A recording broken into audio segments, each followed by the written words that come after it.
Welcome to the Two Retired Homeschoolers, our 13th episode. Today we will be reviewing the essay by Dorothy Sayers, The Six Other Deadly Sins. Do you want to list those off? Yes, they are lust, wrath, gluttony, envy, covetousness, sloth, and pride. And so they're not in the Bible, which I kind of thought they were, but they're not. I looked up the place in Proverbs that I thought they were, and it's something else. But the seven deadly sins, where they're actually from is like way back in church history. They were formulated as like basically the seven categories of deadly sins. This is the 4th century, to be specific. Continue. In the 1940s, Dorothy Sayers was giving a like address to like some public morality society or something like that in England where she lived. And this was the name of the address, and she later turned it into an essay. And because they were a morality society, she was talking to them about sins, which we thought was a really, cheerful subject, and we would do a podcast episode on it. So, Dorothy Sayers, um, and by the way, you're supposed to put the L in there, which I don't always, but you're supposed to because she hated not putting the L in there, because apparently she lived in like wherever she lived, there was also another person named Dorothy Sayers who was a completely different person, and she would get like mail for this person all the time. And so she would like fight with her publishers to include the L. Anyway, Dorothy Sayers was born in the summer of 1893 in England, and she died on December 17th, less than 10 days before Christmas, in 1957, when she was only 64 years old. Wow.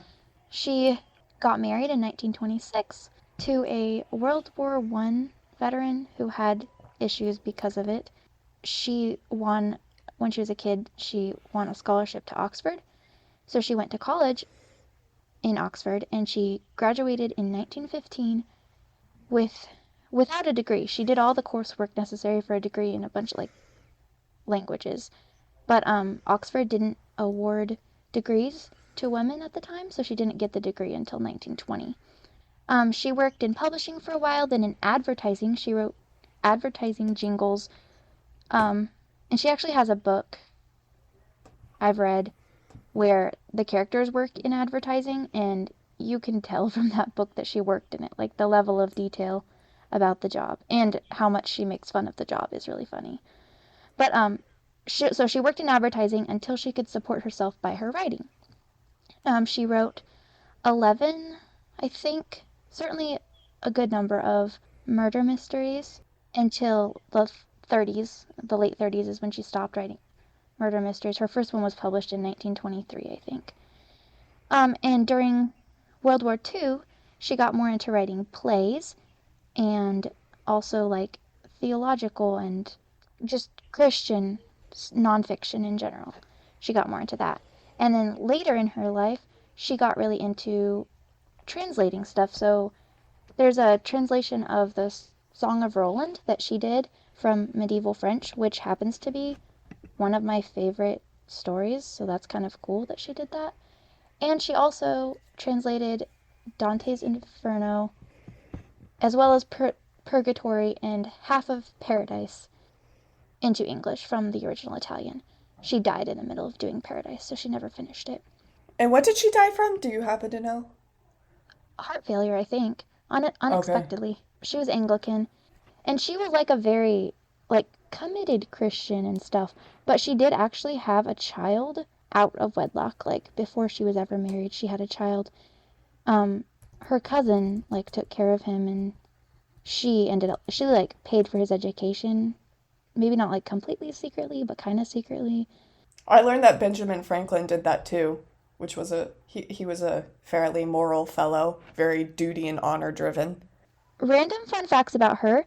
She was a member, well, she was one of the founding members and eventually a president of the Detection Club, which is a detective club that I think still goes on. Basically, British crime writers can be members of it, and it was started in 1930. And you have to like swear an initiation oath that your detective, like there's all these rules that your detective has to follow. He can't make any use of divine revelation, feminine intuition, jiggery pokery, mumbo jumbo, or whatever. So like they're like basically you have to play fair. So she was very passionate about detective novels being written correctly, even though they were not necessarily like respectable literature or whatever. She taught herself Italian to read Dante, and then Wow. she taught it to herself in her, like, I don't know, 40s or 50s. She wasn't young either. And then she ended up doing a translation of it. So she was good at languages. And her play, The Man Born to be King, was a radio drama about Jesus and the apostles. And it caused a huge outcry because people thought that it was like sacrilegious to represent Jesus and the apostles talking in like ordinary English instead of like King James English or whatever. Oh, wow. Yeah, she had some stuff to say about that. She was friends with C.S. Lewis. She met him because she wrote him a fan letter, I think, on the Screwtape Letters, and he was a fan of her and she was a fan of him, and they figured this out when they like started a letter writing friendship. And yeah, he really liked her. I think when she died, he gave like an address, like a eulogy. And I want to quote to sum up this rather helter-skelter summation of Dorothy L. Sayers from the end of his speech, where this is what he said about her. For all she did and was, for delight and instruction, for her militant loyalty as a friend, for courage and honesty, for the richly feminine qualities which showed through a port and manner superficially masculine and even gleefully ogreish, let us thank the author who invented her. Do you love that he called her gleefully ogreish?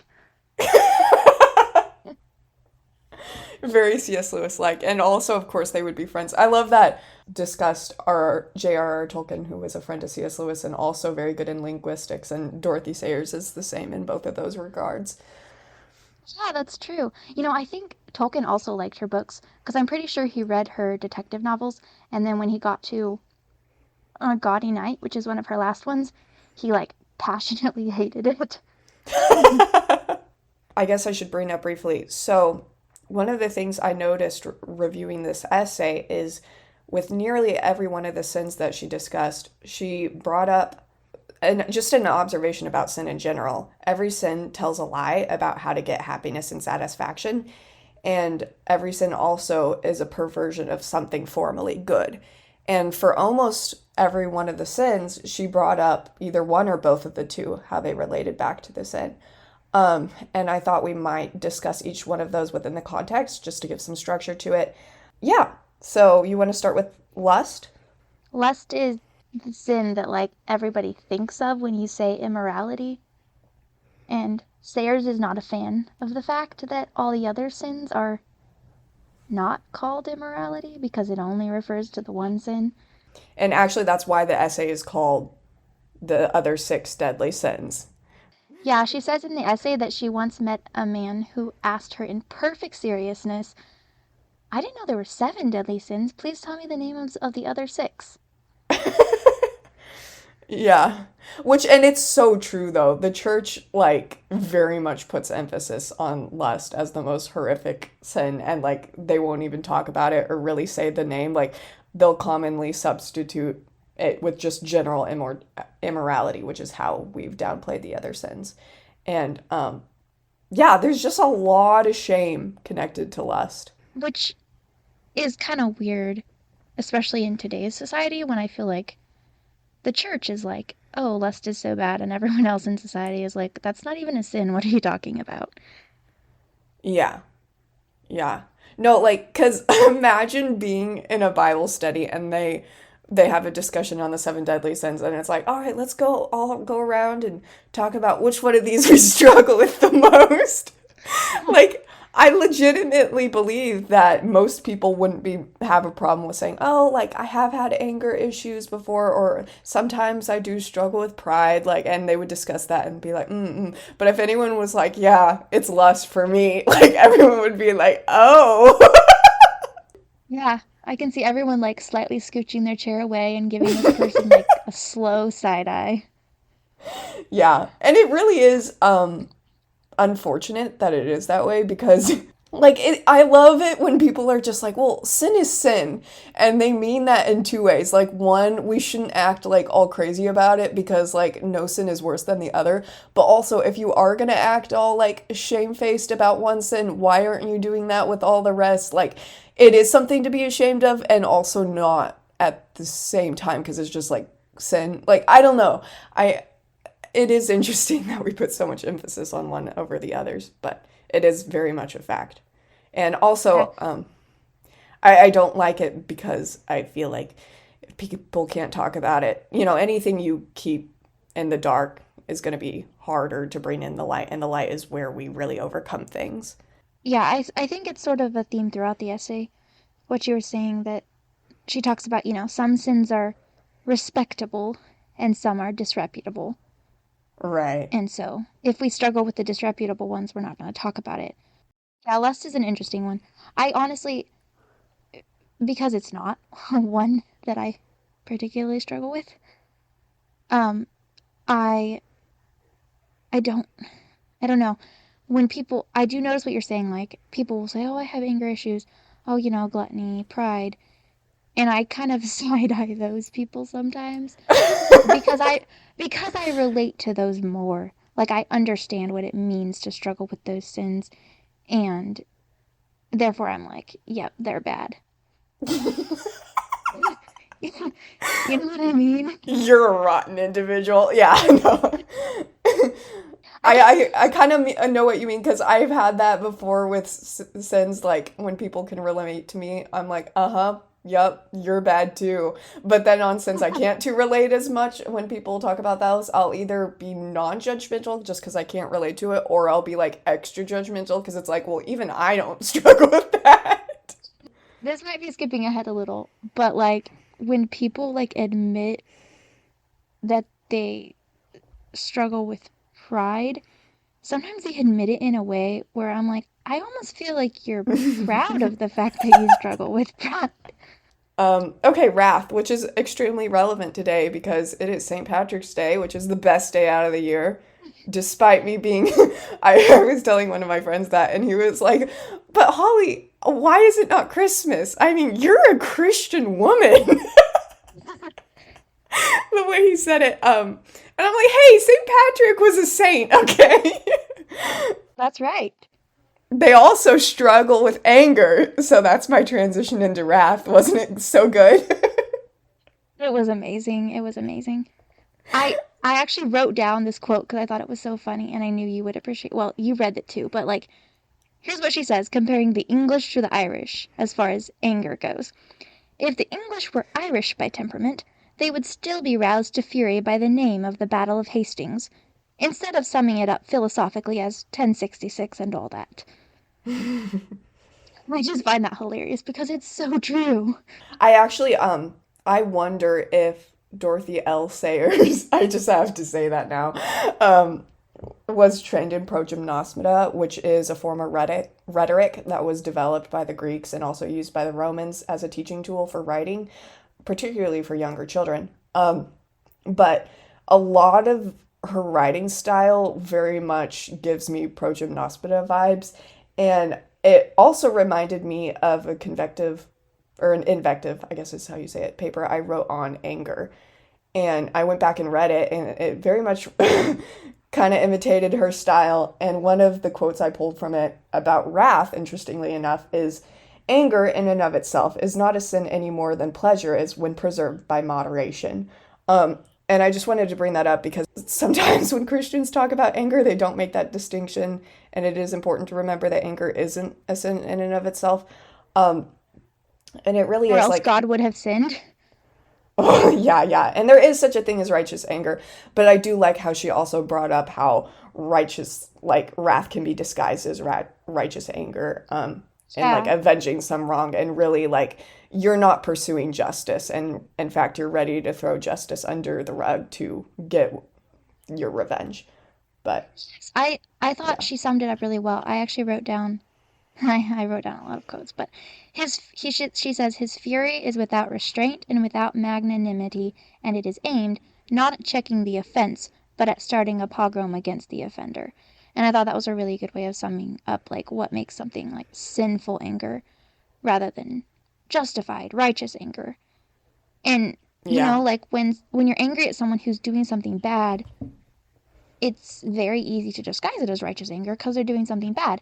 But like if you look at it like, is this actually about stopping what they're doing that's bad, or is it about like mobbing them? You know what I mean? Mm. Which I feel Mm-hmm. like is such a thing in modern day America, like especially in like political discourse. Oh, Um, yeah. Yeah. like people don't care about like because there's lots of bad things that go on in the world, but no one cares about actually stopping them. They just care about like venting this weird anger. I don't know, against the Yeah. people. It's yeah. Okay, gluttony. So as opposed to wrath, it's funny that I'm Irish because I feel like of all these sins, I probably struggle the least with anger, and I think that's because it like I dislike the feeling of being angry. It almost hurts on an emotional level to me. So it's like something I don't enjoy. Gluttony, I always consider that the sin that like didn't really apply to me or anyone like I don't know, I never really even saw it as much of a sin. I guess I didn't think about it very much and I never understood why it was on this list. But the context of which she was speaking about it and and especially just the fact that it's not about food, I started to realize how much especially America because we're so privileged that we indulge in gluttony and how much it was even in my life. And so I think the most insightful part of this whole essay was what she said about gluttony. In fact, my favorite quote comes from this section. Please do share it. Whereas formerly it was considered a virtue to be thrifty and content with one's lot, it is now considered to be the mark of a progressive nation that is filled with hustling, go getting citizens intent on raising their standard of living. And that is so true. Like, I have firsthand experience with this, both in my life of today being a hustling, go getting, like, we literally praise that. Like, that's what we look up to on an individual level. And then, like, hearing stories from people going through the Great Depression in my family line and, like, how they held in higher esteem more being thrifty and, like, being content with what you had. But I think a lot of people who came out of the Great Depression, they learned to be thrifty and almost to be, and I mean, being thrifty is good, especially when you're trying to, keep your family going and money's scarce. But like, I'm pretty sure there were people who came out of the Great Depression and like, a lot of people who came out of, they cannot throw anything away, which isn't necessarily bad, but there's also people who like if it's secure, if it makes money, that's the generation that encouraged the next generation to always get like, be a success. Like, in fact, I read a book semi recently that was the childhood memoir of a guy who grew up in the Great Depression. And he was talking about how his ambition was to be a writer, and he absolutely could not write that in the high school yearbook. Like in the Great Depression, you did not, in at least in his social sphere, you did not write something like that. Your heart was supposed to be set on money making work. You were to be a success. Because people had such material wants, they focused on that. Yeah, I think that's really interesting. Because it's not that thrift is bad, but like, even that isn't always good. Yeah, yeah, you definitely need that balance there. And it's interesting. I feel like gluttony is the most similar with covetousness of all the sins. And the way I drew the distinction is like gluttony is just excessive indulgence, and covetousness is more like greed, just always wanting more. But I thought it was interesting how similar those were. Feed off of each other, and the people who are covetous take advantage of the people who are gluttonous, and the people who are gluttonous take advantage of the people who are covetous, kind of, right? If you're covetous, then you produce things for the gluttonous people, and you need them to like consume it so that you can make your money. But they need you to produce it so that they can consume it. So it's like an interdependent cycle. That makes sense. I thought, she's talking about how, because she's writing this during the war, the endless mad cycle of consumerism has been somewhat broken for them, and they've learned to revalue thrift and contentment and things being valued for their intrinsic value. Like, do they work? Do they last? Not so much what can they bring in money if you sell them.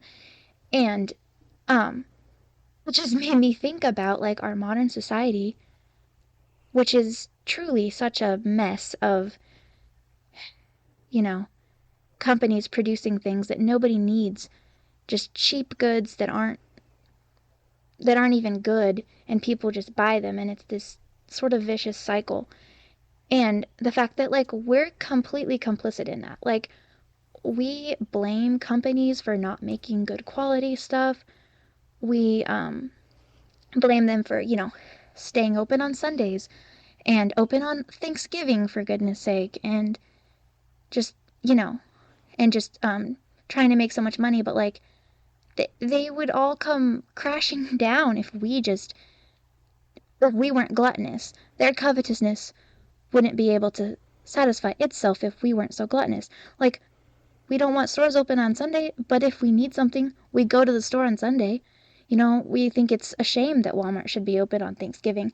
But if it is useful to us to go buy something we forgot, we still run to Walmart on Thanksgiving. We don't like that Hollywood turns out movies that we don't think are good, but we still pay for streaming services and complain about how there's nothing good on there. But like, why are you paying for it then? Why do you go to stores on days when you don't think it should be open? Why do you buy all these things that are cheap? Like, people make cheap goods because people don't buy the quality goods. Like, the people who sell the quality goods go out of business because people want the cheap goods. And those goods are just cheap in every way. And I don't know, it's just such a cycle. And you can't just blame the companies because the consumer is just as responsible for that state of affairs. I very much agree on that. Yeah. As far as how I personally related to gluttony, because again, I had never considered myself a gluttonous person. I realized that I have this mentality that more for less is best, which is taught very strongly in the American culture. Like, you get the most you can for as little as possible, and that is considered success. Mm-hmm. Yeah. And I still, like, even saying that out loud, like, it's still just like, well, why is that wrong? But it really does set up a society to look what Rebecca just described, which is not good for anyone. It's not good for the producer or the consumer, because no one's really happy in an environment and in a society like that.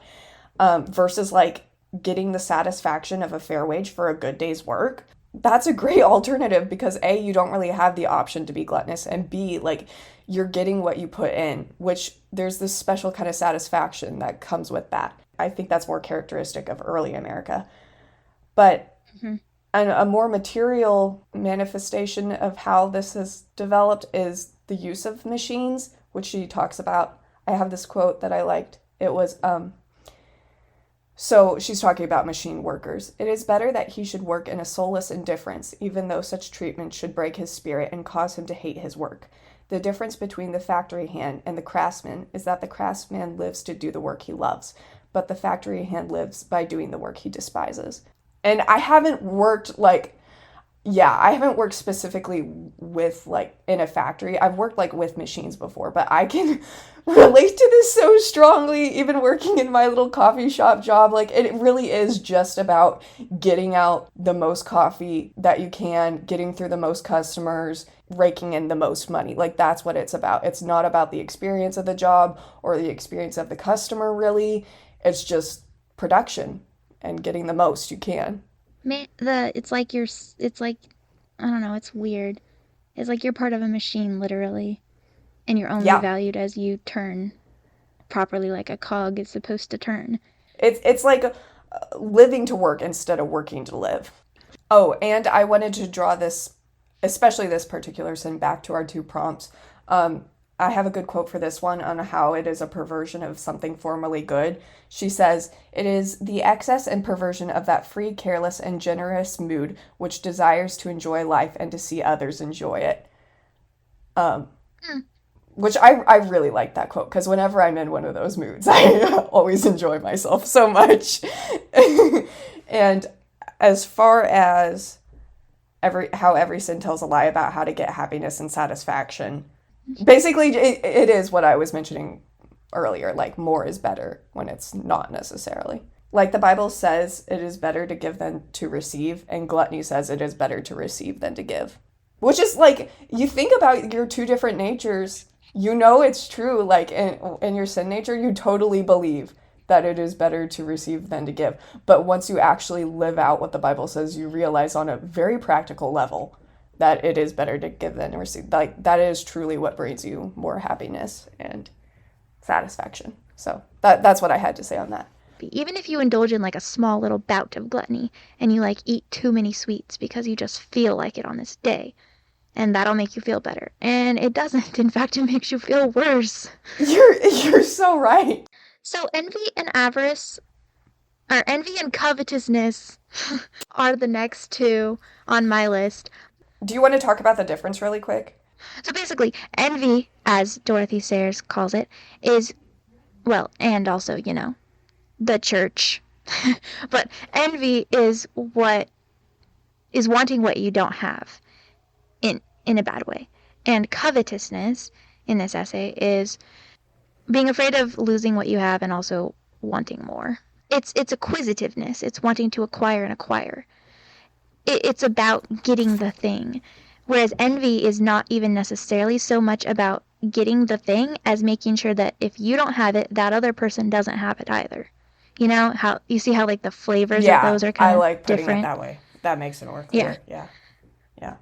Basically, it's confusing, but there are differences. Right.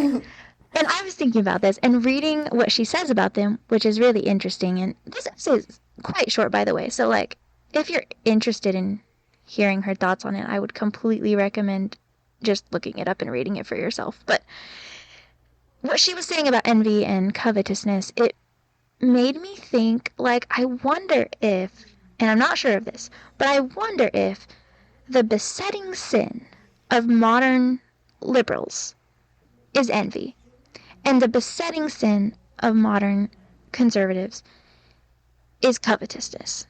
Envy, as she describes it, and this is very true, I've seen this in people, it can't stand that others have good things, and it doesn't. So it wants the good things for itself. But also, if it can't have the good things for itself, it wants you to not have the good things. It's very, like, socialist. Oh, I can see how that would like relate back to socialism, which is like more what liberals are pushing towards. Yeah, like, it's like we can't really raise everyone to the same level. Because, but we can squash everyone down to the same level. You know what I mean? Yeah, the poorer victims, the rich are like treacherous, basically. Yeah, and that's the other thing is that envy, this was the thing that really made me think it was what reminded me of modern liberals about it. I say modern liberals because I know liberalism has meant different things throughout history. Modern American liberals is what I'm talking about. Okay.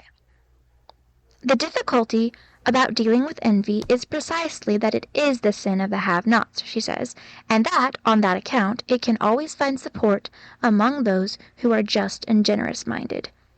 Its demands for a place in the sun are highly plausible, and those who detect any egotism in the demand can readily be silenced by accusing them of oppression, inertia, and a readiness to grind the face of the poor.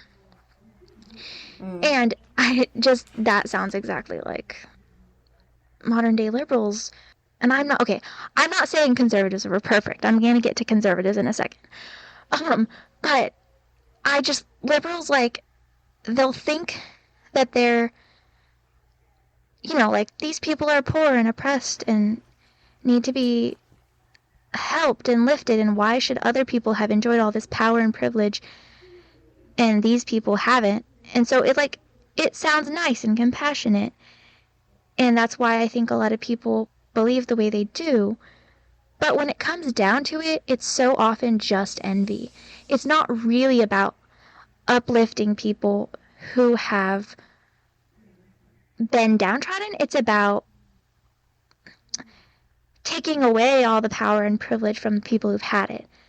Yeah. It's a hatred of like, yeah, privilege, basically. It's a hatred of privilege. It's not really a campaign to end poverty or anything. Like, Yeah. let's just all be poor if only some of us are going to be poor. Yeah. And like you can figure out that that's what it is simply by looking at like the programs that actually get put into effect. Like you have things like affirmative action.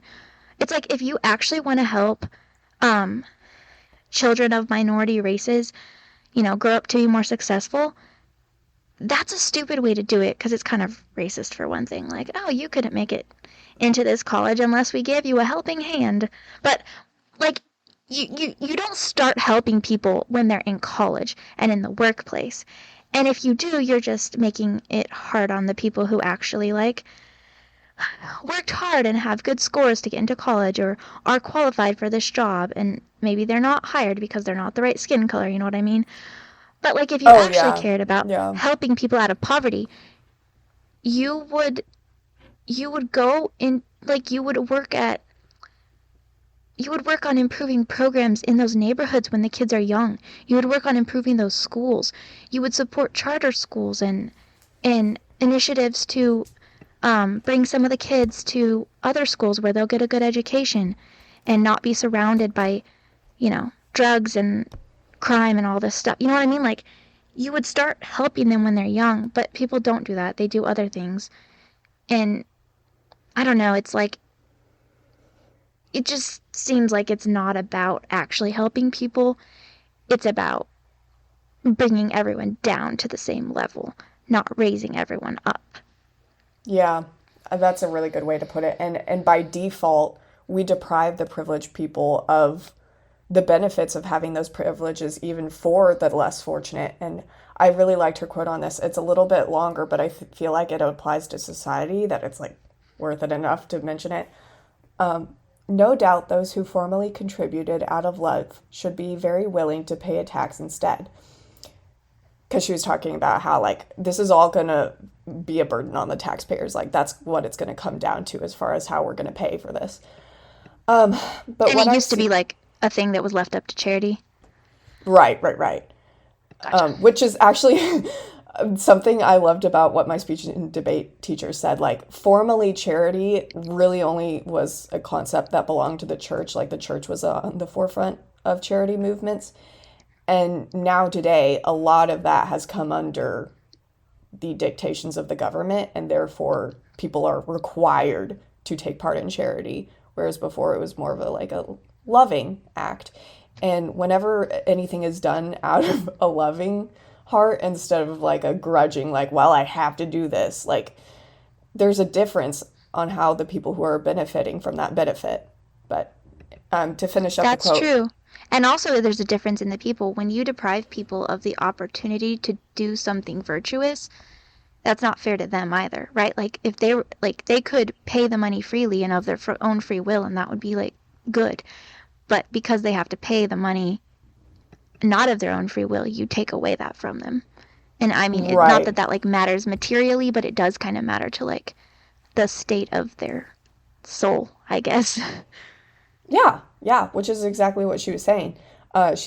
Continues and says, but what I see very clearly is the hatred of the gracious act, and the determination that nobody shall be allowed any kind of spontaneous pleasure in well doing if any envy can prevent it. This ointment might be, this is a quote from the Bible, by the way. This ointment might have been sold for much and given to the poor.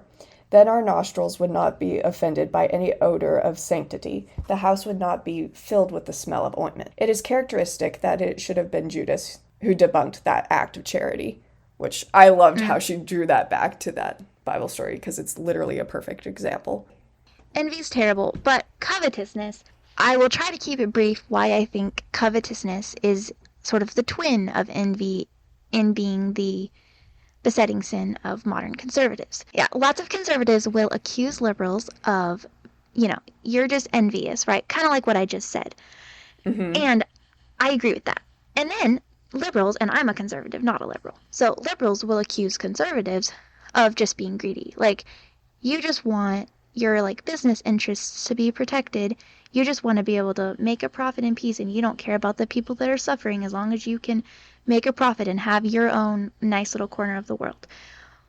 Which I disagree with, in the sense that that is absolutely not the basis of my conservative beliefs at all, or of, most people that I know. But I do think conservatives are a bit more susceptible to covetousness rather than to envy. There are conservatives, or at least people who like act like they're conservative, if that makes sense, who don't care about conserving tradition and, the old ways of doing things because they actually care about it, but because they have a material interest in preserving it. I actually agree with how you put that. I think that you're right in that not all conservatives are covetous, but they are more prone to covetousness than envy, and the vice versa as well for the liberals. But the reason why I'm a conservative and not a liberal, and I think it's better to be conservative in this case, is because I think we should have the right to do what Sayers was describing earlier, which is we should have the right to privilege in order to give out of a good heart. And on an individual level, not all conservatives are going to do that. Some of them are going to be more greedy and covetousness, but others are going to act out of charity. And I think that should be an opportunity, and that should always have a place in society, which is why I agree with the conservative way of doing things. Sometimes there's an attitude among conservatives, even conservatives who I think I would mostly agree with. You have to make your way in the world. Like, there's this it's just so focused on like capitalism. And like, I do think that capitalism, free market capitalism, is the best economic system that exists. My point is, I think that there's an attitude of everything will just be fine if you just let people make as much money as they possibly can. Yeah, and like virtue and giving to other people and still matters. There are still problems in society even when it's a perfectly functioning free market economy. You know what I'm saying? It's all the solutions to all the world's problems do not lie in fixing economics. Like, and it's not actually okay to be like a greedy business owner. Like, you still have to be a good person. I don't know. Yeah. It's like conservatives are so hyper-focused on responsibility, and responsibility is very valuable and important. But if you think that as long as everyone is responsible, they will have just as much opportunity and just as much resources as you and quality of life, like that's not actually how the world works. And therefore, you need to make allowance and room for there being misfortune. And I feel like there's this mentality that conservatives, like, who are hyper-focused on responsibility have, where it's like judgment for people who aren't as privileged, because it's like, oh, well, you just weren't as responsible, and that's why you're in your situation. Yes. Oh, yes, that's for sure. Yeah. And I'm not at all saying that every conservative is like that. Yeah, no, not at all. I do notice that among conservatives sometimes, like definitely more than among liberals, and so I just seem like kind of a sin that it's easy for conservatives to fall into, as opposed to the envy that liberals fall into. Yeah. That's a really good... I'm glad you brought that up. Okay. You want to move into, I guess, sloth? Sloth. My favorite quote is from Sloth. And actually, I have some stuff to say about modern American society and sloth as well, so we'll see about this. But my favorite quote from Sloth is just how she introduces it. She says, oh, and by the way, don't judge my Latin pronunciation. I was a horrible Latin student and I don't remember anything. The sixth deadly sin is named by the church acedia or sloth. In the world it calls itself tolerance, but in hell it is called despair. And I'm just gonna pause because that struck me so much when I first read it, but then I'm gonna read a little further. It is the accomplice of the other sins and their worst punishment. It is the sin which believes in nothing, cares for nothing, seeks to know nothing, interferes with nothing, enjoys nothing, loves nothing, hates nothing, finds purpose in nothing, lives for nothing and only remains alive because there is nothing it would die for. We have known it far too well for many years. The only thing perhaps that we have not known about it is that it is mortal sin. Hmm. And I just find that like a perfect description of so many people I've met in my short life. And they might not even know that about themselves, but like I I see that and I feel that like I just feel like that's kind of the defining sin of my generation is sloth. Hmm. I call it apathy. I call it apathy. I've thought about this a bit recently. Like I don't consider myself a very apathetic person, but when I look at almost anything about the state of my world, even on a small level, I cannot change anything. And it's like, why bother trying? Like, what's the purpose of anything?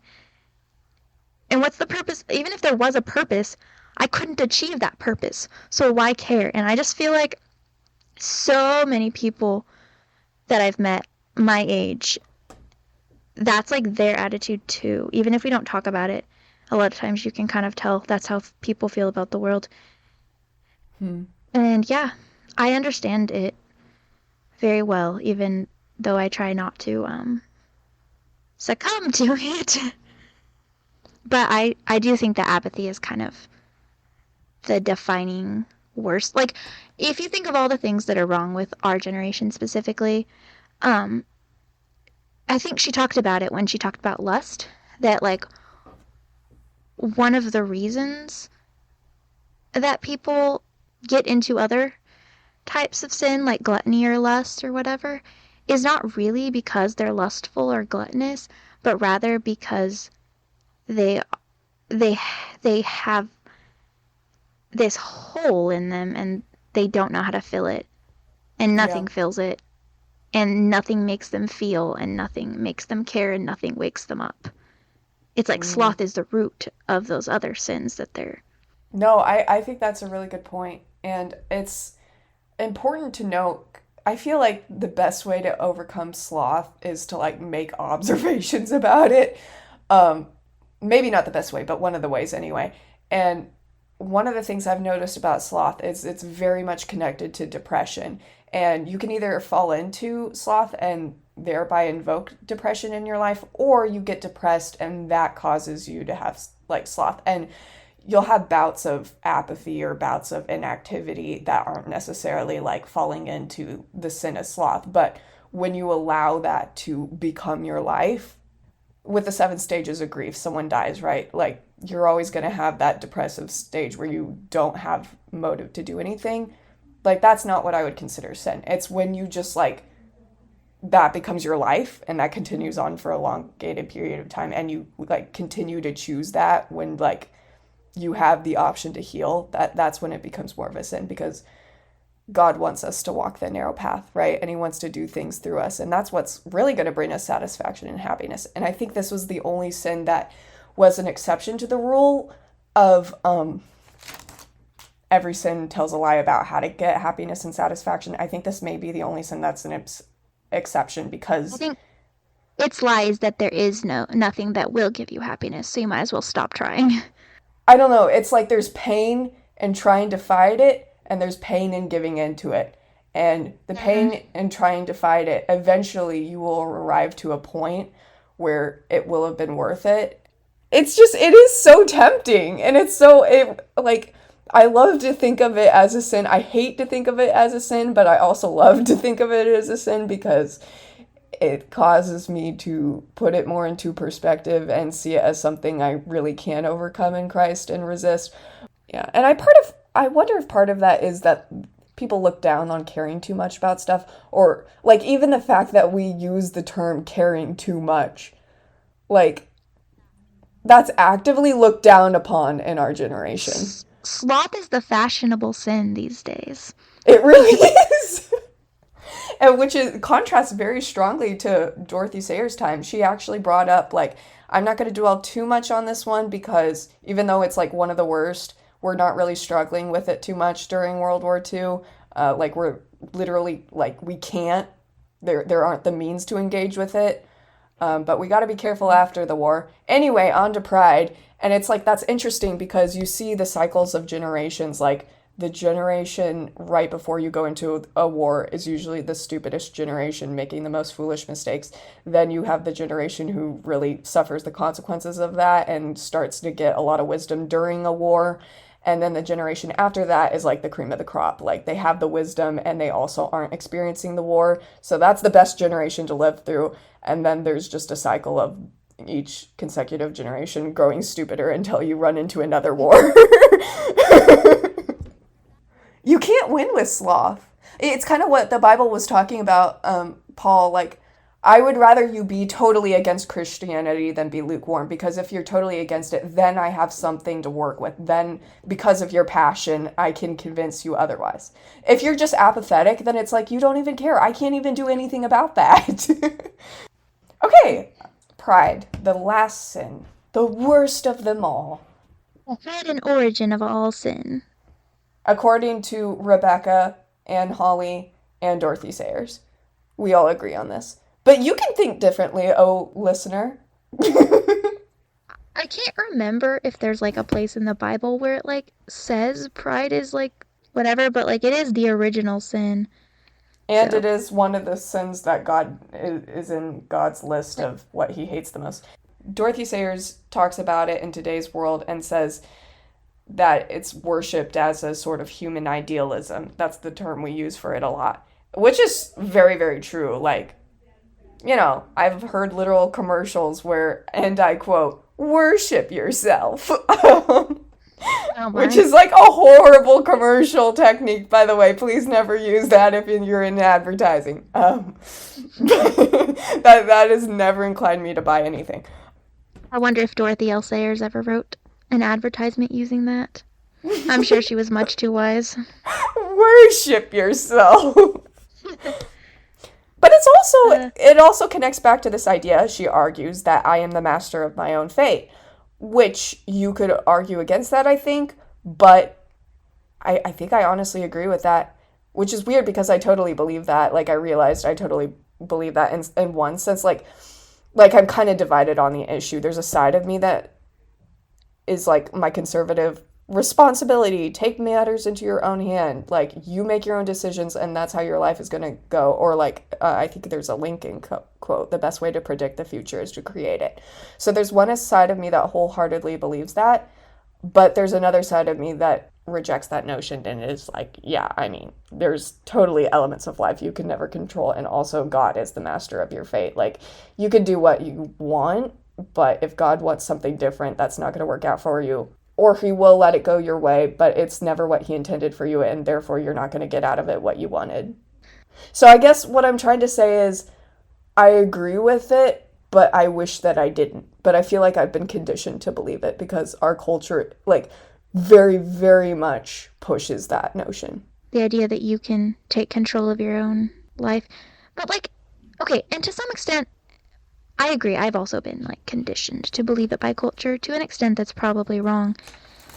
But there is a certain extent to which I don't think it's wrong because a lot of times it's like, take control of your own life. You can, like you do bear responsibility for the choices you make. And you may have Mm-hmm. been influenced by other people, but you're the one who made the choice and you did not have to make the choice. So like you do have to take responsibility for your own decisions, if not how those decisions turn out, because that is up to God.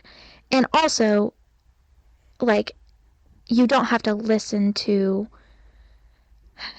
conventional wisdom. You don't have to listen to what other people who maybe are trying to control you. Like, you can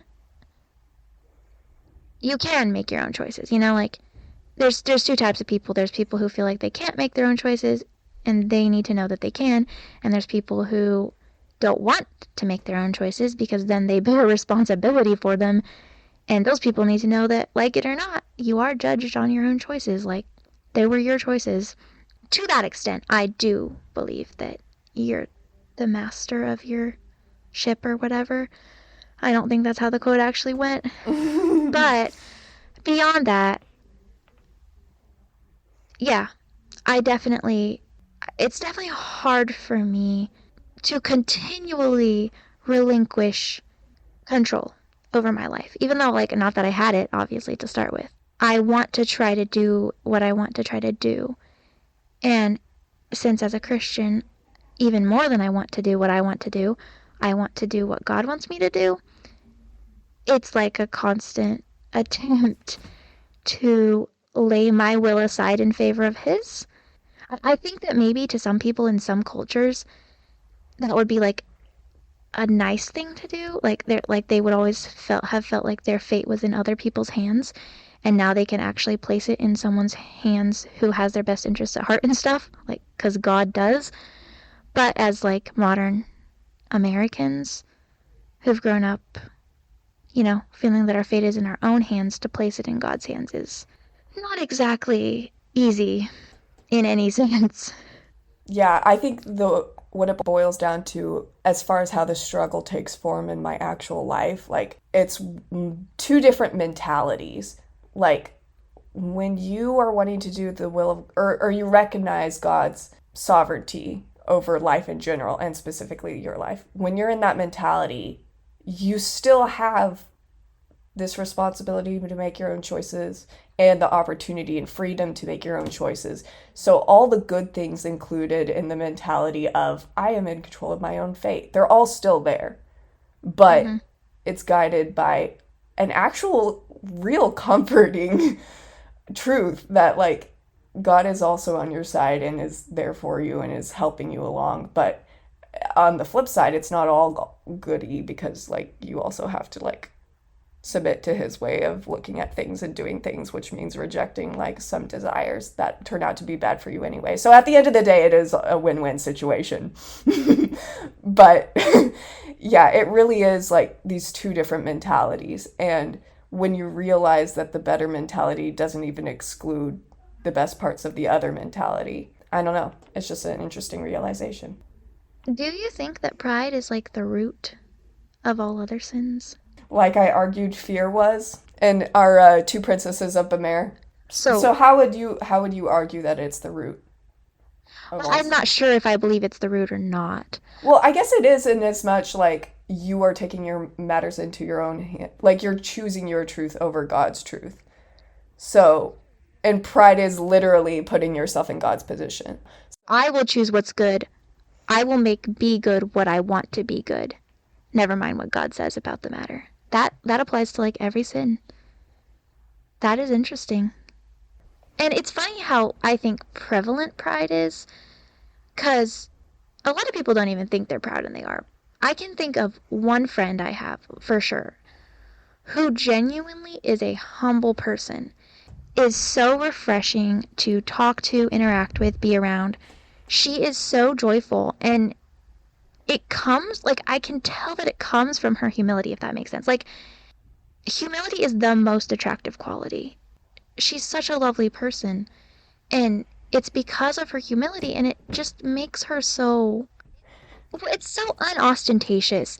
Like, it took me a long time to articulate to myself, oh, what makes her so is her humility. Like, I didn't even realize it was humility, because like no one talks about being humble, you know what I mean, who's humble, like, Mm-hmm.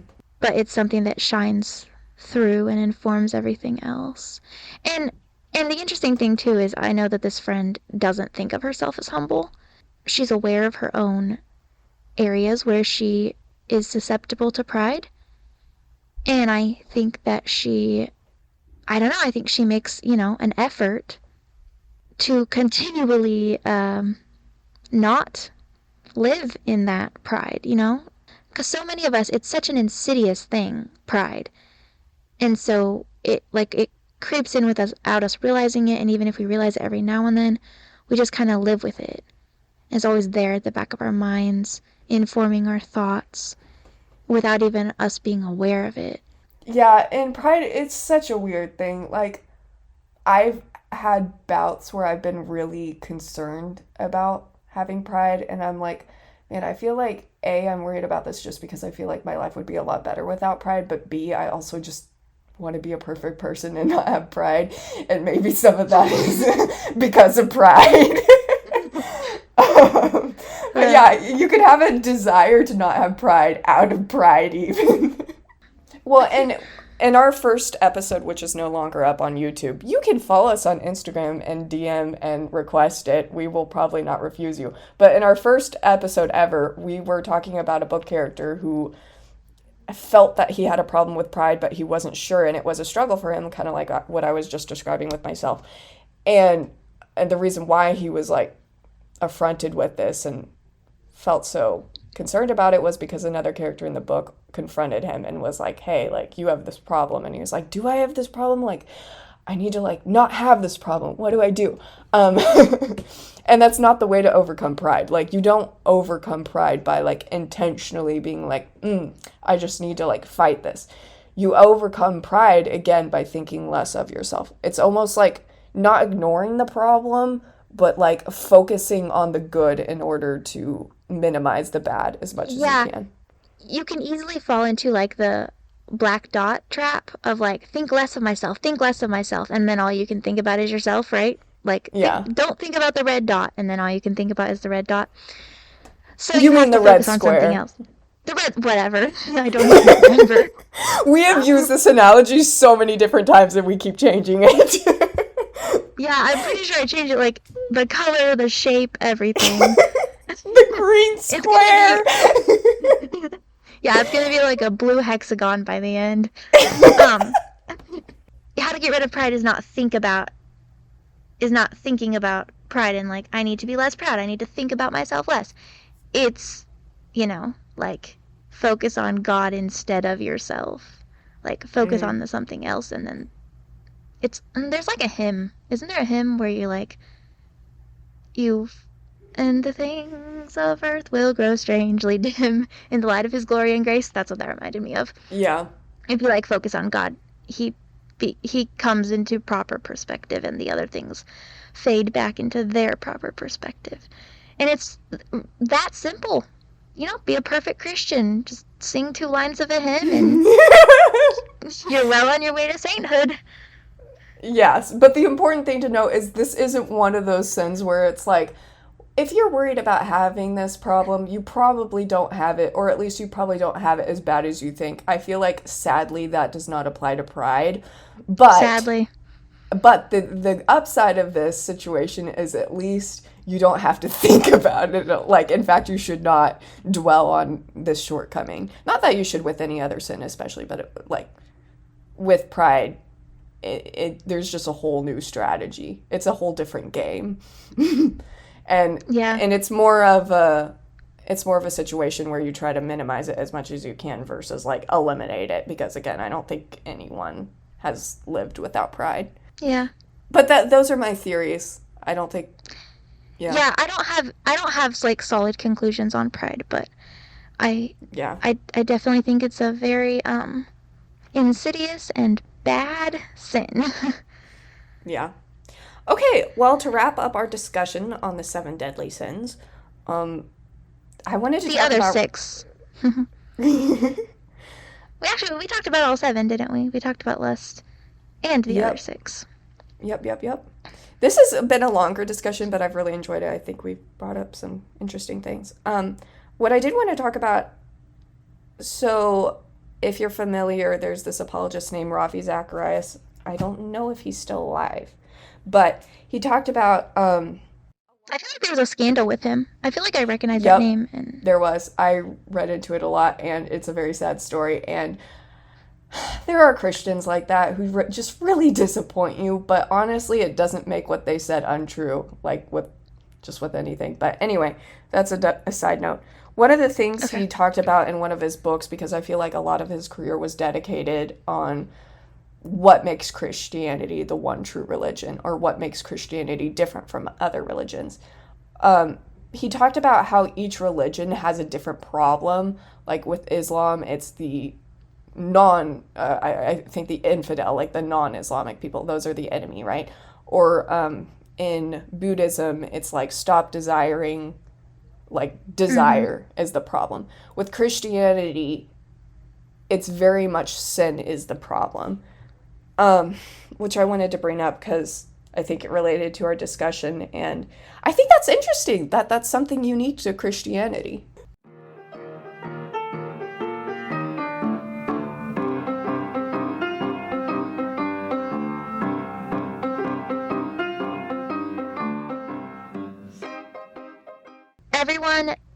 thank you so much for listening to the 13th episode of the Two Retired Homeschoolers podcast, and we hope you enjoyed that episode.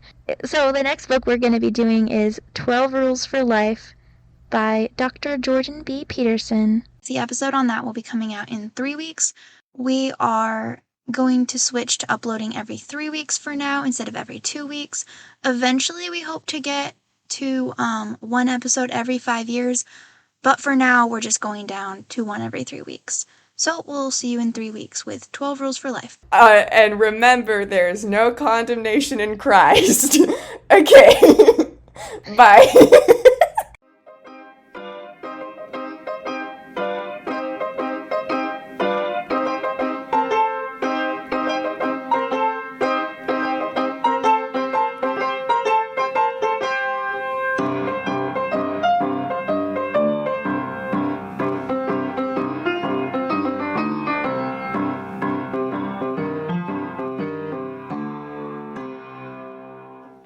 Okay, guys, just let Holly have her delusions.